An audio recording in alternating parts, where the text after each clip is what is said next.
ಜೇನುತುಪ್ಪ ಹಾಕಿ ಅಷ್ಟು ಚೆನ್ನಾಗಿ ಅಭಿಷೇಕ ಮಾಡಿದ್ವಿ. ನಯನಮೋಹನ ಏನು ಕನಸಾಲ ಶಿವಲಿಂಗದ ಜೇನುತುಪ್ಪ ಹಾಕಿದ್ರೆ ಒಳಗೆ ಕಾಣಿಸಲ್ಲ, ಅಷ್ಟು ಚೆನ್ನಾಗಿ ಅಭಿಷೇಕ ಆಯಿತು. ಯಾಕೆ ಗಮನ ಇರಲಿಲ್ಲ? ಇಲ್ಲ ಕಣ್ರಿ, ಕ್ಷಮಿಸಿ, ಇವತ್ತು ಅಭಿಷೇಕ ಮಾಡೋ ಮನಸ್ಸು ಸ್ವಲ್ಪ ಅಲ್ಲಿ ಇರಲಿಲ್ಲ. ನಾ ಕೇಳಿ ಎಲ್ಲೋ ಹೋಗಿದ್ದು ಮನಸ್ಸು? ಮಠಕ್ಕೆ ಹೊಸ ಚಪ್ಪಲಿ ಹಾಕೋ ಬಂದಿದ್ದೆ. ಎಲ್ಲೋ ಹೋಗಿದ್ದು ಮನಸ್ಸು? ಚಪ್ಪಲಿ ಯಾರು ಹೊಡ್ಕೊಂಡು ಹೋಗ್ತಾರೋ ಅಂತ ಮನಸ್ಸಲ್ಲಿ ಪರಮಾತ್ಮ ಇಲ್ಲ. ಅಂದ್ರೆ ಚಪ್ಪಲಿ ಮೇಲೂ ಮೋಹ ಆಗುತ್ತೆ. ನನ್ನ ಚಪ್ಪಲಿ ಇಲ್ಲ ನೋಡ್ರಿ, ಯಾರು ಹಾಕೊಂಡು ಹೋಗ್ಲಿ, ಬಿಡ ನನ್ನ ಚಪ್ಪಲಿ ಹಾಕಿ ಯಾಕೆ ಮೋಹ ಏನ್ ಅನ್ಕೊಳ್ತೀವಿ? ಅದು ಶಾಶ್ವತ ಅಂತ ಅನ್ಕೊಂಡ್ಬಿಡ್ತೀವಿ. ನನ್ನ ಹತ್ರನೇ ಇರ್ಬೇಕು, ಶಾಶ್ವತ. ಇದೇ ಮಾಯ ಕೆಲಸ. ಅರ್ಥಾತ್ ಇದು ಶಾಶ್ವತ ಅಂತ ಅನ್ಸ್ಬಿಡ, ಬಿಟ್ಟಿಲಿಕ್ಕಾಗಲ್ಲ ಅಂತ ಅನ್ಸುತ್ತೆ ಇದು. ಹಾಗಾದ್ರೆ ಏನ್ ಮಾಡ್ಬೇಕು? ಉಪನಿಷತ್ ಹೇಳಿ ದೃಷ್ಟಿ ಜ್ಞಾನಮಯ ಕೃತ್ವ ಪಶ್ಯತ್ ಬ್ರಹ್ಮಮಯ ಜನ. ಆ ದೃಷ್ಟಿ ಸರಿ ಮಾಡ್ಕೊಂಡ್ಬಿಡ್ರಿ. ನಮ್ಗೆ ಕಣ್ಣು ಸರಿಯಾಗಿ ಕಾಣ್ತಿರಲ್ಲ, ಏನ್ ಮಾಡ್ತೀವಿ? ಆಸ್ಪತ್ರೆಗೆ ಹೋಗ್ತೀವಿ, ಕಣ್ಣಿನ ಡಾಕ್ಟರ್ ತೋರಿಸ್ತೀವಿ, ಚಸ್ಮಾ ಕೊಡ್ತಾರೆ, ಹಾಕೊಳ್ತೀವಿ. ಇವಾಗೆಲ್ಲ ಬಂದಿದ್ದಾರೆ, ಈಗ ಡ್ರಾಪ್ಸ್ ಹಾಕಿ ಲೆನ್ಸ್ ಹಾಕ್ಬಿಡ್ತಾರೆ. ದೃಷ್ಟಿ ಸರಿ ಮಾಡ್ಕೊಂಡ್ಬಿಟ್ರೆ ಚರಕ. ಹಾಗೆ ದೃಷ್ಟಿ ಸರಿ ಮಾಡ್ಕೊಂಡ್ಬಿಟ್ರೆ ಮೋಹ ಹೋಗುತ್ತೆ. ಏನ್ ದೃಷ್ಟಿ ಮಾಡ್ಕೊಳ್ಬೇಕು? ಆಚಾರ್ಯ ಶಂಕರ ಒಂದ್ಸಲ ಆ ಪರಮಾತ್ಮನ ನಿಜ ರೂಪ ತಿಳ್ಕೊ. ನಿಜವಾಗ್ಲೂ ಆ ಪರಮಾತ್ಮ ಹೇಗಿದ್ದಾನೆ ಅಂತ ತಿಳ್ಕೊ, ಎಲ್ಲಿದ್ದಾನೆ ಅಂತ ತಿಳ್ಕೊ. ಎಲ್ಲಿದ್ದಾನೆ? ಗುಡಿಯಲ್ಲೂ ಇದ್ದಾನೆ, ಮತ್ತೆ ಎಲ್ಲಿದ್ದಾನೆ ಅಂತ ನಿಜವಾಗ್ಲೂ ತಿಳ್ಕೊ. ಇದು ಮೋಹ ಹೋಗುತ್ತೆ. ದತ್ತಾತ್ರೇಯ ಮತ್ತೊಬ್ಬ ಹೊರಟಂತೆ ಗಾಂಧಾಪುರಕ್ಕೆ ಹೋಗ್ಬೇಕು, ದತ್ತ ದರ್ಶನ ಮಾಡಬೇಕು ಅಂತ ಬಹಳ ದೂರ ಹೊರಟ. ಆಕಾಶವಾಣಿ ನುಡಿತಾರೆ, ದತ್ತ ಗಾಂಧಾಪುರದಲ್ಲೇ ಇರ್ತಾನೆ. ಹೌದಲ್ಲ? ಸರ್ವಾತ್ಮಕ ಎಲ್ಲಾ ಕಡೆ ಇರ್ತಾರೆ. ಮತ್ತೆ ಈ ಶ್ರದ್ಧೆ ಇದೆ, ನಂಬಿಕೆ ಇದೆ. ಮತ್ತೆ ಇಷ್ಟು ಯಾಕೆ ಬಂದಿ? ಪೂಜಾದಲ್ಲಿ ಒಂದು ಕಾರಣ, ಮತ್ತು ವಾಪಸ್. ಹೌದಲ್ಲ? ದೈವವಾಣ್ಯ ದತ್ತ ಇಲ್ಲೇ ಇದ್ದಾನೆ, ಎಲ್ಲ ಕಡೆ ಇದ್ದಾನೆ, ಎಲ್ಲ ಕಡೆ. ಮತ್ತೆ ಹೇಗೆ ನೋಡೋದು? ದತ್ತ ವಿಗ್ರಹ ಇಟ್ಕೊಂಡ ಅಭಿಷೇಕ ಮಾಡಕ್ ಶುರು ಮಾಡ. ದತ್ತ ಹೇಳ, ಏ ದತ್ತ, ಈ ವಿಗ್ರಹದಲ್ಲಿ ಎರಡು ವಿಗ್ರಹ ಒಳಗೆ ನಾನು ಇದ್ದೀನೇನು? ವಿಗ್ರಹ ಮೀರಿದ್ಯಾ? ಮತ್ತೆ ಅಭಿಷೇಕ ಯಾಕೆ? ಮನಸ್ಸು ಮುಂಕು ದತ್ತ ಕಾಣಿ ಯೋಚನೆ ಆಯ್ತು. ಗಾಢೋಪುರ ಹೋಗ್ತೀನಿ ಅಂದ್ರೆ ದತ್ತ ಬೇಡ, ವಿಗ್ರಹ ಅಭಿಷೇಕ ಮಾಡ್ತೀನಿ ಅಂದ್ರೆ ಬೇಡ. ದತ್ತ ಕಾಣೋದು ಹೇಗೆ? ಸರಿ, ಸ್ತುತಿ ಮಾಡ್ತೀನಿ. ಅಮ್ಮ ಹಾಗಾದ್ರೆ ಕುರ್ಚಿ ಮಾಡ್ಕೊಡ್ರಿ, ಮೇಲ್ಕೊಡ್ರಿ, ಅಲಾರಾಮ್ ಕೊಡ್ರಿ, ಸ್ತುತಿ ಮಾಡೋಣ ಅನ್ಕೊಂಡು ದತ್ತನ ಅಷ್ಟೋತ್ತರ ಎಲ್ಲ, ಸಹಸ್ರನಾಮ ಎಲ್ಲ, ನಾಮಸ್ಮರಣೆ ಮಾಡು. ದತ್ತ ಕೇಳ, ನೀ ತಿಳ್ಕೊಂಡಿದ್ದಲ್ಲ ಅಕ್ಷರಮಾಲೆ, ಆ ಈ ಅಂತ. ಆ ಅಕ್ಷರಮಾಲೆಯಲ್ಲಿ ಮಾತ್ರ ನಾನಿದ್ದೇನೆ. ಆ ಅಕ್ಷರಗಳನ್ನು ಮೀರಿಲ್ವೇ ನಾನು? ಹೌದಲ್ಲ? ಬರೀ ನಾನು ಬದಲು ವರ್ಣಿಸಕ್ಕೆ ಸಾಧ್ಯ, ಅವನು ಅದನ್ನು ಮೀರಿದ್ದಾನೆ. ಹಾಗೆ ಮತ್ತೆ ಏನ್ ಮಾಡ್ಬೇಕು? ತೀರ್ಥಯಾತ್ರೆ ಇಲ್ಲ, ಅಭಿಷೇಕ ಇಲ್ಲ, ಸ್ತುತಿ ಮಾಡೋದಿಲ್ಲ, ಮತ್ತೆ ಎಲ್ಲಿ ಕಾಣಬೇಕು ದತ್ತನ? ಕಣ್ಣು ಮುಚ್ಕೊಂಡು ಕೂತ ಮತ್ತೆ ಆಕಾಶವಾಣಿ ನೋಡಿ. ನಿಮಗೆ ಒಂದು ದತ್ತ ದರ್ಶನ ಆಗತ್ತೆ, ಬಹಳ ಸಂತೋಷ ಆಯ್ತು. ಹೌದಾ? ದತ್ತ ದರ್ಶನ ಆಗತ್ತಾ? ಹಾಗಾದ್ರೆ ಇಲ್ಲಿ ನೀನು ಹುಡುಕು. ನಿನಗೆ ಯಾವ ವ್ಯಕ್ತಿ ತಲೆ ಕಾಣೋದಿಲ್ವೋ ಆ ವ್ಯಕ್ತಿ ದತ್ತ ಅಂತ ಅನ್ಕೋ. ಬಹಳ ಸಂತೋಷ ಆಯ್ತು.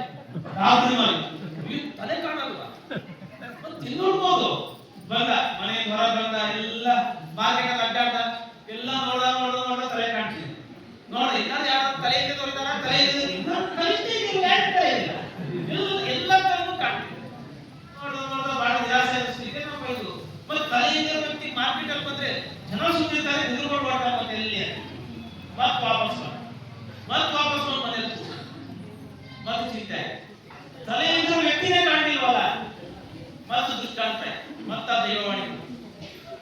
ನಿನ್ನ ತಲೆ ನಿನ್ನೆತ್ತಿ ನೀನು ಕಾಣುತ್ತೇನೋ ಅಂತ. ಇಲ್ಲ, ಕಾಣಲ್ಲ. ನೀನೇನೋ ಗೊತ್ತ? ಹೌದಲ್ಲ, ನನ್ನನೇನ ಗೊತ್ತ? ಆಚಾರ್ಯ ಶಂಕರರು ಸುಲಭವಾಗಿ ತತ್ವಮಸಿ ಹಿನ್ನೆಲೆ ನೀನೆ, ನಿನ್ನ ಆತ್ಮನೇ ಆ ಪರಮಾತ್ಮ. ಮತ್ತೆ ನಮಗೂ ಇದು ಬಹಳ ಕಠಿಣ ಅನಿಸುತ್ತೆ. ಪರಮಾತ್ಮ ನನ್ನಲ್ಲೇ ಇದೆ, ನನ್ನ ಆತ್ಮನೇ ಪರಮಾತ್ಮ. ನೀನು ಅರ್ಥ ಮಾಡ್ಕೊಂಡ್ರೆ ಇದನ್ನ ಅಂತ ಹೇಳು. ಯಾಕೆಂದ್ರೆ ನಮ್ಗೆ ಯಾರು ಪರಮಾತ್ಮ ಅನುಭವ ಇಲ್ಲ, ನೋಡಿಲ್ಲ. ನಾನು ಅನ್ಕೊಂಡಿದ್ದೀನಿ ಪರಮಾತ್ಮ ಅನುಭವ ಇಲ್ಲ ಅಂತ ಅನ್ಕೊಂಡ್ಬಿಟ್ಟಿದ್ದೀನಿ. ಬಹಳ ಜನ ನನಗೆ ಕೇಳ್ತಾರೆ, ಹೀಗೆ ನನಗೆ ಕೇಳ್ತಿದ್ರು, ಗುರು ಗುರುಗಳೇ, ಕಲಿಯುಗ ಪರಮಾತ್ಮ ಅವತಾರ ತಗೊಳ್ತಾನ, ತಗೊಳ್ತಾನೆ, ತಗೊಳ್ತಾನ, ತಗೊಳ್ತಾನೆ, ತಗೊಳಿದಾನ, ಇದು ತಗೊಳ್ಬೇಕಾ, ತಗೊಳಿದಾನೆ ಅಂತ ಏನು ತಗೊಳಿದಾನೆ ಅವ್ರ ಕಡೆ ಕೈ ಬರುತ್ತೆ, ನೀನೇ ನಾನು ನೀನೇ ಹೋಗ್ತಾ ಇಲ್ಲ. ಯಾಕಂದ್ರೆ ಆ ವಾಕ್ಯದ ಮೇಲೆ ಭರವಸೆನೇ ಬರೋದು. ಅಜರೇ ತತ್ವಮಸಿ ಅಂತ ಹೇಳಿದ್ರು, ಇನ್ನಲ್ಲೇ ಆ ಪರಮಾತ್ಮ ಇದ್ದಾನೆ ಅಂತ ಹೇಳಿದ್ರು, ಅದ್ರ ಮೇಲೆ ಭರವಸೆ ಹೋಗ್ತಾರೆ. ಯಾಕೆ ಹಂಗಾಗತ್ತೆ ಅಂದ್ರೆ ಅದೇ ಇದನ್ನೇ ಸ್ವಾಮಿ ವಿವೇಕಾನಂದ ಹೇಳಿದ್ರು, ನಾವೆಲ್ಲ ನಮ್ಮ ಈ ಜೀವನಕ್ಕೆ ಅಡಿಕ್ಷನ್ಗಳು ಆಗ್ಬಿಟ್ಟಿದ್ದೀವಿ. ಅಂದ್ರೆ ನಾನೀ ದೇಹ, ನಾನೀ ಮನಸ್ಸು, ಇದು ನನ್ನ ಕುಟುಂಬ, ನನ್ನ ಸಂಸಾರ. ಉಪನಿಷತ್ತಲ್ಲಿ ಒಂದು ಕಥೆ ಹೇಳ್ತಾರೆ, ಒಬ್ಬ ರೈತ ಹಸು ತಗೊಂಡು ಹೊರಟ, ಮೇಯಿಸ್ಬೇಕು ಅಂತ ಕಾಡು ಹೊರಟ. ಕಾಡು ಹೋದ, ಹುಲ್ಲು ಮೇಯಿಸ್ಬೇಕು ಅಂತ ಹೋಗಿದ. ದಿನ ಹೇಗಿದ್ದಪ್ಪ ಅಭ್ಯಾಸ ಅಂತಂದ್ರೆ ಆ ಹಸು ಹುಲ್ಲು ಮೇಯಿಸ್ಬೇಕು, ಬೆಳಗಿನ ಮಧ್ಯಾಹ್ನ ತನಕ. ಮಧ್ಯಾಹ್ನ ಹಸು ಒಂದು ಮರ ಕಟ್ ಹಾಕ್ಬೇಕು, ಕಟ್ಟಾಕಿ ಒಂದು ಡಬ್ಬಿಯಲ್ಲಿ ಏನ್ ಬುತ್ತಿ ತಂದಿರ್ತಾನೆ, ಊಟ ತಂದಿರ್ತಾನೆ, ಊಟ ಮಾಡ್ಬೇಕು, ಸ್ವಲ್ಪ ಮಲ್ಕೊಳ್ಬೇಕು. ಮತ್ 4 ಗಂಟೆ ಆದ್ಮೇಲೆ ಹಸು ಬಿಚ್ಕೊಂಡು ಕರ್ಕೊಂಡು ಹೋಗ್ಬೇಕು. ಇದು ಒಂದು ದಿನಚರಿ ಆಗಿದೆ. ಹಂಗೆ ಒಂದ್ಸಲ ಹಸು ಕರ್ಕೊಂಡು ಬಂದ ಮಧ್ಯಾಹ್ನ ಆಯ್ತು, ಬಿಸಿಲು ಜಾಸ್ತಿ ಇತ್ತು, ಮತ್ ಕೆಳಗೆ ಕುತ್ಕೊಂಡು ಮಲ್ಕೊಳ್ಳೋಣ ಅಂತ ನೋಡ್ದ. ಹಸು ಕಟ್ಟಬೇಕಲ್ಲ, ಹಸು ಕಟ್ಟಬೇಕು, ಅವ್ನು ಜೋಳಿಗೆ ಕೈ ಹಾಕ್ತದೆ, ಹಗ್ಗ ತರಬೇಕು. ಹಗ್ಗ ಮತ್ತು ಬಂದಿದೆ ಯೋಚನೆ. ಇನ್ನು ಹಗ್ಗ ಇಲ್ಲದೆ ಹಸು ಕಟ್ಟೋದು ಹೇಗೆ?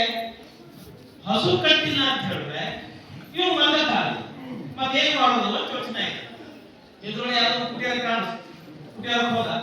ಕುಟಿಯಾರದ ಗುರುಗಳು ಕೇಳು, ಗುರುಗಳೇ ಹಗ್ಗ ಏನಾದ್ರು ಜನ ನಿಮ್ಮ ಅಂತ ಅವ್ರು ಹೇಳಿದ್ರು, ನಾನು ಮೇಲೆ ಕೈ ಸನ್ಯಾಸಿ, ನನ್ನ ಕೈಯಿಂದ ಬರ್ಬೇಕಂತ ಹಗ್ಗ ಇಲ್ಲ. ಮತ್ತೇನ್ ನೋಡ್ರಿ, ಹಸು ಕರ್ಕೊಂಡ್ ಬಂದ್ಬಿಟ್ಟಿದೀನಿ, ಹಗ್ಗ ಇಲ್ಲ, ಹಸು ಕಟ್ಟಬೇಕು. ಹಸು ಮಲಗಿಲ್ಲ ಅಂದ್ರೆ ಅಲ್ಲ, ಹಸು ಕಟ್ಟಿಲ್ಲ ಅಂದ್ರೆ ನಾನು ಮಲಗಕ್ಕಾಗಲ್ಲ, ಮಲಗಿಲ್ಲ ಅಂದ್ರೆ ನಾನು ತಲೆನೋವು. ಏನ್ ಮಾಡೋಣ? ಗುರುಗಳಿಗೆ ಹಗ್ಗ ತಂದಿಲ್ಲ ಅಂತ ನಿನಗೆ ಗೊತ್ತು, ಹಸು ಗೊತ್ತೋ? ಹಸು ಗೊತ್ತಿಲ್ಲ, ಮತ್ತೆ ಯಾಕೆ ಯೋಚನೆ ಮಾಡ್ತೀವಿ? ಏನೇನಂತ ಕಟ್ಟೋ ನಾಟಕ ಮಾಡು ಒಂದು, ಅದೇನೇ ಹೋಗ್ತದೆ, ನೀನ್ ಮಾಡಿ ನೋಡು ಒಂದು. ಸರಿ ಬಂದ, ಜೊಳಗೆ ಕೈ ಹಾಕ, ಹಗ್ಗ ತೆಗೆದ್ ಮಾಡ, ಹಸು ಕುತ್ತಿಗೆ ಹಗ್ಗ ಬಿದ್ದಪ್ ಮಾಡ್ದ, ಹಂಗ ಹಸು ಬೆಳಿಗ್ಗೆ ಜಬರ್ದ ಹೊಡ್ದ, ಕಟ್ಟದ ಮಾಡ್ದ, ಕುಡಿದ ಕೂತ್ಕೊಳ್ತ. ಸ್ವಲ್ಪ ನೋಡ್ದ, 5 ನಿಮಿಷ ನೋಡ್ದ, 10 ನಿಮಿಷ ನೋಡ್ದ, ಹಸು ಅಲ್ಲೇ ಕೂತಿ. ಹಸು ಇದು ಕೂತಿದೆ, ಹೋಗಿಲ್ಲ ಅಂತ ಹೇಳಿ ಡಬ್ಬಿಗೆ ಊಟ ಗೀಟ ಮಾಡಿ 4 ಗಂಟೆ ಆಯ್ತು, ಇದೆ ಅಂತ ಸದ್ಯ ಹಸು ಅಲ್ಲೇ ಇದೆ ಅಂತ ಅನ್ಕೊಂಡ. ಹಸುಗಳ ಹೋಣ ಅಂತ ಏನಾಯ್ತು, ಹಸು ಮೇಲೆ ಏನಿಲ್ಲ. ಮತ್ ನೋಡ ಅಂತ ಹಸು ಮೇಲೆ ಏನಿಲ್ಲ. ಮತ್ ಯೋಚನೆ ಆಯ್ತು, ಯಾಕೆ ಯಾಕೆ ಯೋಚನೆ ಹೋದ, ಗುರುಗಳ ಹತ್ರ ಕೇಳ್ದ, ಗುರುಗಳೇ ಯಾಕೋ ಹಸು ಮೇಲೆ ಏನಿಲ್ಲ, ಏನಾಗಿದೆಯೋ? ಕಟ್ಟಿದ ಹಗ್ಗ ಬಿದ್ದಿದ್ಯಾ? ಹೌದೇ, ಹಗ್ಗ ಕಟ್ಟೆ ಇಲ್ಲ, ಕಟ್ಟಿದಂಗ್ ಮಾಡಿದಲ್ವಾ, ನಾಟಕ ಅಲ್ವಾ, ಬಿಟ್ಟಿದಂಗೂ ನಾಟಕ ಮಾಡು. ಹಗ್ಗ ಕಟ್ಟೆ ಇಲ್ಲಿ, ನಾನು ಕಟ್ಟಿದಂಗ್ ಮಾಡಿದ್ಮೇಲೆ ಬಿಟ್ಟಿದಂಗೂ ಮಾಡಬೇಕು. ನಾಟಕಕ್ಕೆ ನಾಟಕವೇ ಪರಿಹಾರ. ಆಗ್ತದ ಮಾಡಿ ನೋಡು. ಸರಿ ಬಂದ ಹಗ್ಗ ಬಿಟ್ಟಿದಾಗ ಮಾಡ, ಹಗ್ಗ ಬಿಟ್ಟಿದಾಗ ಮಾಡಿ ಅಂತ ಹೇಳ್ತಿದ್ದೆ. ನಮ್ದು ನಾಟಕವೇ. ನಾಟಕ ನಾವು ಅನ್ಕೊಂಡ್ಬಿಡ್ತೀವಿ, ನಾನ್ ಗಂಡು, ನಾನ್ ಹೆಣ್ಣು, ನಾನ್ ಕಪ್ಪಗಿರೋನು, ನಾನ್ ಕುಳ್ಳಗಿರೋನು, ನಾನ್ ಇಂಜಿನಿಯರ್, ನಾನ್ ಡಾಕ್ಟರ್. ನಾವೇ ಕಲ್ಪನೆ ಮಾಡ್ಕೊಂಡು ಇದನ್ನೇ ಭ್ರಾಂತಿ. ಈ ಕಲ್ಪನೆ ಮಾಡ್ಕೊಂಡು ಅದೇನಾಗ್ಲಿ ಅದೇ ಆಗ್ಲಿ ಪರಮಾತ್ಮನ ಮಾತು. ಶಂಕರ ಆನಂದ ಬೇಕು, ಸುಖ ಬೇಕು ಅಂತ ಯಾಕೆ ಹೊರಗಡೆ ಹುಡ್ಕೊಂಡು ಮಾಡಾಕ? ಆ ಸುಖ ನಿನ್ನಲ್ಲೇ. ನಮ್ಮ ಆತ್ಮನೇ ಆನಂದ ಘನ, ನಮ್ಮ ಆತ್ಮನೇ ಆನಂದ ಸ್ವರೂಪ. ಆ ಆತ್ಮನೇ ಆನಂದ. ಅದನ್ನು ಹುಡ್ಕೊಂಡು ಯಾಕೆ ಹೊರಗಡೆ ಒದ್ದಾಡ್ತಿದ್ಯಾ? ಈ ಹೊರಗಡೆ ಆನಂದ ಬೇಕು, ಸುಖ ಬೇಕು ಅಂತ ಎಷ್ಟು ಕಾಲ ಹುಡುಕಿದ್ರು ಕೂಡ ನಮಗೆ ಆ ಆನಂದ ಪ್ರಾಪ್ತಿ ಆಗಲ್ಲ. ಹಾಗಾದ್ರೆ ಕೇಳ್ಬೋದು, ಹಾಗಾದ್ರೆ ಜೀವನದಲ್ಲಿ ಸುಖನೇ ಇಲ್ವೇನೋ? ಸುಖ ಇದೆ. ಹೇಗಿದೆ? ಅವಾಗ ಪ್ರಾಪ್ತಿ ಆಗುತ್ತೆ ಹೋಗುತ್ತೆ, ಅವಾಗ ಪ್ರಾಪ್ತಿ ಆಗುತ್ತೆ ಹೋಗುತ್ತೆ. ಯಾಕಂಗೆ? ಮನಸ್ಸಂಚಲ. ಆ ಮನಸ್ಸಂಚಲ ಇರೋದಕ್ಕೆ ಏನಾಗಿದೆ, ಈ ಹೊರಗಡೆ ಕಟ್ಟಿ ಕಾಣ್ತಕ್ಕಂಥದ್ದೇ ಸತ್ಯ ಅಂತ ಅಂದ್ಕೊಂಡು ಅದು ಪ್ರಾಪ್ತಿ ಆದರೆ ಮಾತ್ರ ನಮಗೆ ಸುಖ ಅಂತ ಮೋಹ ಉಂಟಾಗುತ್ತೆ. ಅದು ಬಿಟ್ಟರೆ ಆಗಲ್ಲ ಅಂತ. ಇದರಿಂದ ಎಲ್ಲ ಅಲಂಕಾರಗಳು ಶುರುವಾಯಿತು, ದುಃಖದ ಪರಂಪರೆ ಶುರುವಾಗೋಯ್ತು. ಹಾಗಾಗಿ ಜೀವನದಲ್ಲಿ ಹೋರಾಟ, ಏನೇ ಮಾಡುತ್ತ ಸುಖ ಸಿಗ್ತಾ ಇಲ್ಲ.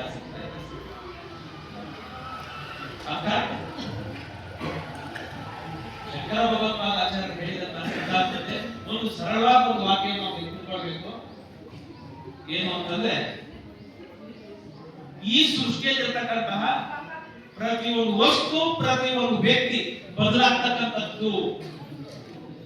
ಕೃಷ್ಣ ಪರಮಾತ್ಮ ಹೇಳಿದ ಜಗತ್ತಿ ಪರಿವರ್ತತೆ, ಈ ಜಗತ್ತು ಇದ್ದಕ್ಕೆ ಇರೋದಿಲ್ಲ, ಬದಲಾಗುತ್ತೆ ಕ್ಷಣ ಕ್ಷಣವೂ ಬದಲಾಗುತ್ತೆ. ಈ ಸೃಷ್ಟಿನೇ ಬದಲಾಗ್ತಿರುವಾಗ ನಮ್ಮ ಮನಸ್ಸು ಬದಲಾಗಲೇನು, ನಮ್ಮ ಸ್ನೇಹಿತರ ಮನಸ್ಸು ಬದಲಾಗಲೇನು, ಜೊತೆಲಿರೋ ಮನಸ್ಸು ಬದಲಾಗಲೇನು, ಎಲ್ಲರ ಮನಸ್ಸು ಬದಲಾಗುತ್ತೆ. ಆದ್ರೆ ನಾವೇನ್ ಅನ್ಕೊಳ್ಳೋದು, ಗುರುಗಳೇ ನನ್ನ ಮಗ ಒಳ್ಳೆಯವನೇ ಆಗಿದ್ದ, ಎಲ್ಲ ಚೆನ್ನಾಗಿದ್ದ, ಮದ್ವೆ ಮಾಡೋದು ಮನಸ್ಸು ಬದಲಾಗಬೇಕು.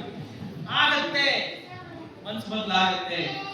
ಸ್ನೇಹಿತ ಒಳ್ಳೆಯವನು ಅನ್ಕೊಳ್ಬೇಕು, ಹಣ ಕೊಡ್ತೀನಿ ಅಂತಿದ್ದ, 2 ತಿಂಗಳು ಕೊಡ್ತೀನಿ ಅಂತಿದ್ದ, ಕೊಡ್ಲೇ 2 ವರ್ಷ ಆಯ್ತು ಕೊಟ್ಟಿಲ್ಲ, ಬದಲಾಗ್ತಾನೆ. ಎಲ್ಲವೂ ಬದಲಾಗುತ್ತೆ, ಪ್ರತಿಯೊಂದು ವಸ್ತು ಬದಲಾಗುತ್ತೆ, ಪ್ರತಿಯೊಂದು ವ್ಯಕ್ತಿ ಬದಲಾಗುತ್ತೆ. 1 ಲಕ್ಷ ಕೊಟ್ಟು ಮನೆಗೆ ಎಲ್ಇಡಿ ಟಿವಿ ತಂದ್ಬಿಟ್ಟು ಎಲ್ಲ ಅಕ್ಕಪಕ್ಕದವ್ರ ಕರೀತೀರ, ಬರ್ರಿ ನೋಡ್ರಿ ಶಾಂತಮ್ಮ ಸುಂದರಮ್ಮ ಎಲ್ಲ ಬರ್ರಿ ಟಿವಿ ನೋಡ್ರಿ ಅಂತ ಕರೀತೀರ. ಆನ್ ಮಾಡ್ತೀರಾ, ಆನ್ ಆಗ್ಲೇ ಟಿವಿ ಕೆಟ್ಟು ಹೋಯ್ತು. ಎಷ್ಟು ಮನ್ಸಿಗೆ ಬೇಕಾಗ್ತದೆ? ವಸ್ತು ಅಂದ್ರೆ ಕೆಟ್ಟು ಹೋಗುತ್ತೆ. ಪ್ರತಿಯೊಂದು ವ್ಯಕ್ತಿ, ಪ್ರತಿಯೊಂದು ವಸ್ತು ಬದಲಾಗುತ್ತೆ.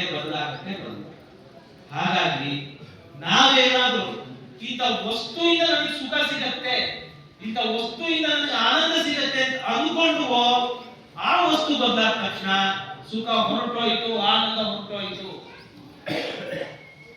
ಮೊಬೈಲ್ ತಗೊಳ್ಳೋದ್ರಿಂದ ನಮ್ಗೆ ಸುಖ ಆಗತ್ತೆ, ಆನಂದ ಆಗತ್ತೆ ಅಂತ ಅಂದ್ಕೊಂಡು ಮೊಬೈಲ್ ಬಸ್ ಹತ್ತಿದ್ವಿ, ಯಾರೋ ಪಿಕ್ ಪಾಕೆಟ್ ಮಾಡಿದ್ರು, ಮೊಬೈಲ್ ಹೋಯ್ತು, ಸುಖ ಹೋಯ್ತು, ಆನಂದ ಹೋಯ್ತು. ಅದಕ್ಕೆ ಏನ್ ಮಾಡಬೇಕು? ಯೋಗಸ್ಥಃ ಕುರುಕರ್ಮಾಣಿ ಸಂಗತ್ಯತ್ವಾತ್ಮನಂತೆ. ಯೋಗಿಗಳಂತೆ ಯೋಗಿಗಳು ಹೇಗೆ ಬದುಕಿರ್ತಾರೆ? ಮೋಹ ಬಿಟ್ಟಿರ್ತಾರೆ.